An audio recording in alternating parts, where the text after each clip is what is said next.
More leaks. Yay! Darn it, game, why can't you come out already? Alright, first we have Ughhhh, the soft tissue Pokemon. Apparently, this little slug is a dragon type. Yeah, I'm pretty sure it's a slug. Even its description says it's covered in a slimy membrane. What I find the most interesting about this Pokemon is its dex number.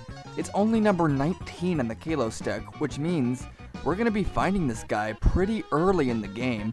I don't think we've ever seen a dragon type appear this early in the game before. I mean, I'm not sure if this is going to be one of those Pokemon that are hidden really well, like 1% chance of finding it in this area on Wednesdays at midnight, but who knows? If this is something that we can get relatively early, this might become a popular Pokemon. Dragons, for the most part, have been a powerful type up to now, and something tells me that's not going to change, even with the addition of Fairy. So, let's see how this goes. I am a bit curious, though. I mean, I want to see what they're going to do with this. Let's see what you have planned, Nintendo. Let's hope it's for the best. Next we see Sligo, the evolution of Ughhhh. Once again, this Pokemon is also a pure dragon type, and what do I have to say about it? It's a slug. It's pretty much the same thing, but it's purple.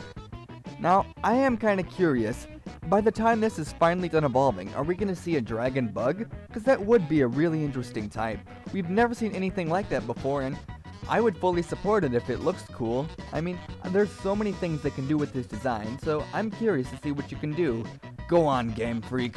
Show me the best you got. Hit me with your best shot. This little guy is Klefki, the keyring Pokemon. Yeah, it's a floating collection of keys. I'll accept that. I can see a lot of fans making Kingdom Hearts jokes about this. Klefki is a steel fairy type, meaning that it has defense against both steel and poison.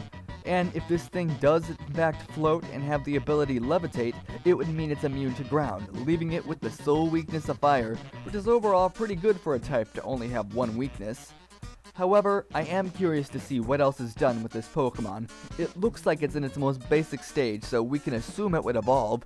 However, we have not seen any non-evolving Pokemon yet, besides the legendaries, so we have to wonder when those will be thrown in.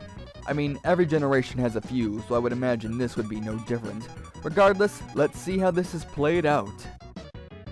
Alright, this little guy is Phantump, the world's first grass ghost Pokemon, and the assumed pre-evolution of Oroto. Let me be kind enough to read you his description. According to old tales, these Pokemon are stumps possessed by the spirit of children who died in the woods. What the heck, Nintendo? Why do you always pull this crap? At least we know what happened to those kids Hypno took, huh? Well, on the bright side, I do really like this Pokemon's design. It's simple enough that we can see basic and overall just a cool little looking dude. And I might use them, and it's cool that we know that Oroto is now Grass Ghost now. Alright, the next Pokemon we get to see is Pumpkaboo, another Grass Ghost Pokemon, and it's only 2 spots away from Phantump in the Pokedex, making me wonder if these both will be version exclusive Pokemon. Lucky for whoever gets this guy though, he's not nearly as morbid as Phantump. In fact, this guy sounds like the good guy Greg of Ghost Pokemon. Instead of hurting people or seeking revenge, he helps lost spirits find peace so they can move on to the other side. Now that's a good Pokemon, and I really want to see this guy evolve. I might want him on my team much more than I would Phantump. And the Pumpkin Ghost is a pretty cool cliche concept, and I'm surprised it took them to the 6th generation to make a Pokemon based off this. And this Pokemon is Bergamite. Wait a minute. Huh? A toy? As I suspected. I hate toys! It's a pure Ice-type Pokemon with the ability Own Tempo, so it can't be confused by battle. It's not a bad ability, I just know there's better ones out there. Overall, I feel this Pokemon is a bit underwhelming, but it learns Rapid Spin. That's a nice thing for any team. Too bad Stealth Rock will do a lot of damage to him while you're trying to get rid of the Stealth Rocks themselves. I don't know how I feel about this one so far. I mean, I'm not the hugest fan about it, but I'm willing to see how it looks before I resolve all final judgments.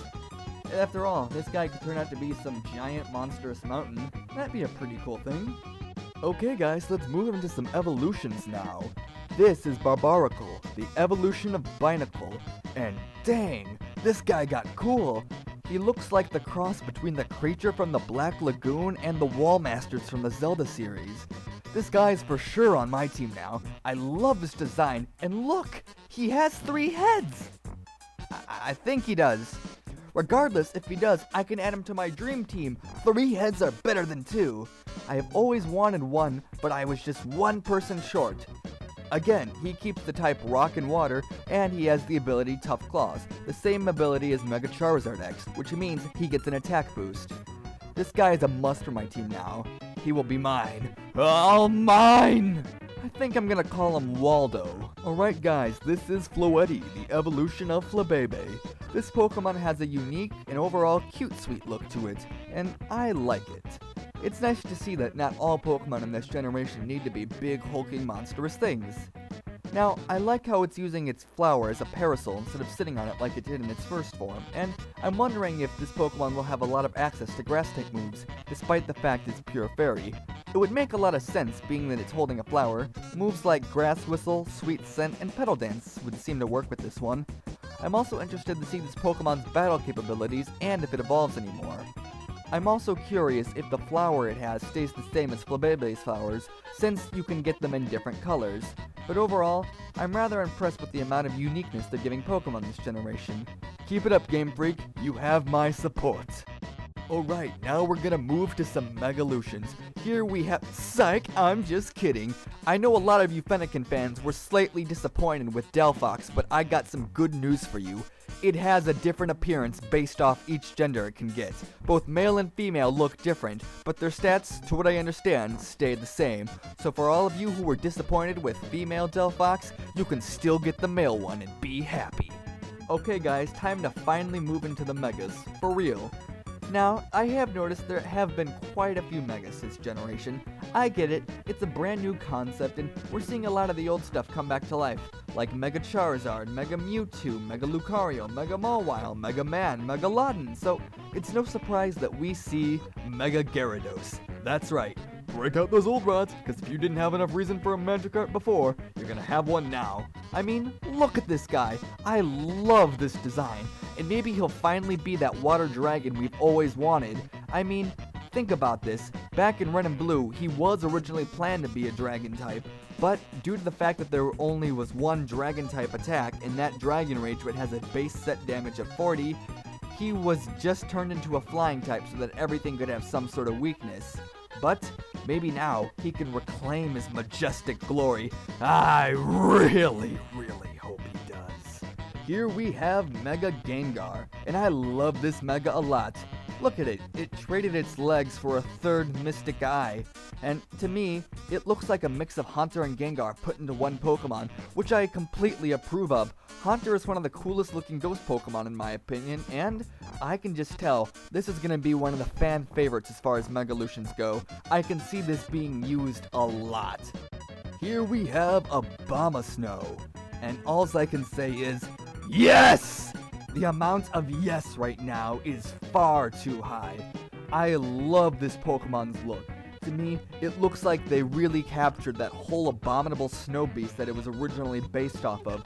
I love this Pokemon, and it keeps its ability, so that means we can still have Hail as soon as it enters the battle, and maybe now Abomasnow can put up a fight and maybe survive against its 7 different weaknesses. And finally for Megalutions, we have Aerodactyl.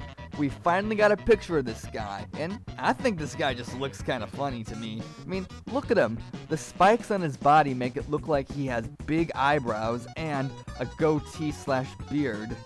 You will never be able to unsee that, and you're welcome. Jokes aside, I like how it gets a more prehistoric look than it did in the first gen, but like I said the first time I heard about this, if this is such a great Pokemon, why did it go extinct? And to finish this big leak fest off, we have one last piece of information. We've gotten all the details on the move Flying Press. It's a fighting type move with 80 base power and 95 accuracy, and its effect allows the attack to deal both fighting and flying type damage. So, woo! Our first dual type attack in Pokemon history. Rejoice, everyone! Rejoice! So, what you guys think of all these new leaks? See anything you like? See anything you hate? See anything you want on your team? Leave a comment. Tell me all about it. You guys have any ideas for future videos or just have anything you'd like me to talk about? Leave a comment. I'll get back to you guys as soon as I can. Hope you're all having a great day. I'm just a Squid Hat, and I am signing out.